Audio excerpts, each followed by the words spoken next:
Alright, so we finally hit our 100 miles on the Honda Rubicon Deluxe. So it's time to do the first service.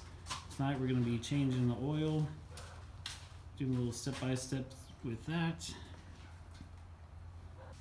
Alright, so first got to take off the side panels. To do that, remove the seat first. And then there's a few clips around each edge of the panels that you got to take out first. And then you have access to the oil filter.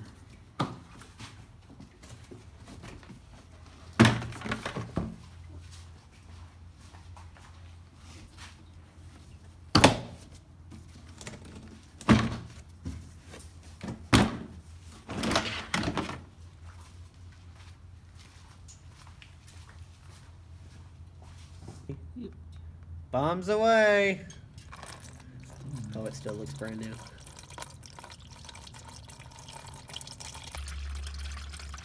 So the drain plug is located in the center. Mostly in the center, kind of towards the front. And it's the round circular hole.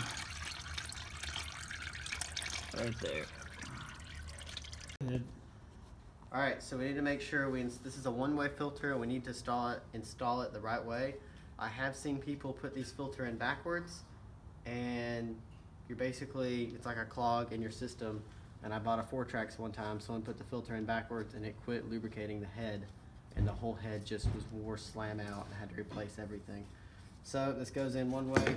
Make sure you put it in. It has it written on there, this side out.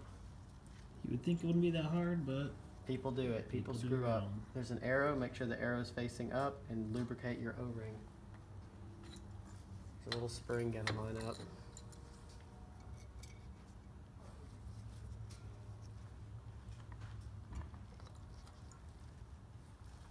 Alright, cover's on. We'll put our bolts in.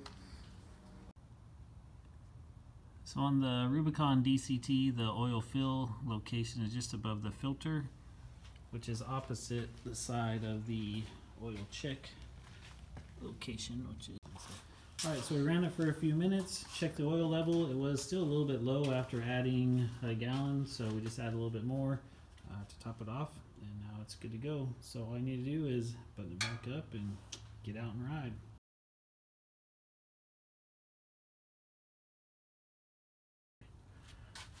Alright, so we cut the filter open just to see what the metal shavings were, and there's a very fine amount of stuff on the filter, but if we look way down here, there's a lot of stuff. You can see there's some grease when they reassembled it, and then right here we have some chunks, or not really, just some fine deposits, but that's normal.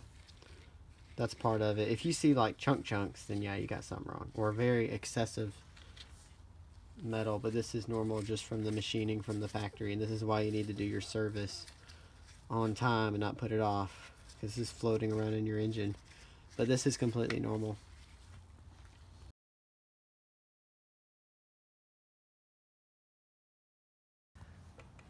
Alright, so when you hit your service, you have, hold on, a check engine light, or not check engine light, service light.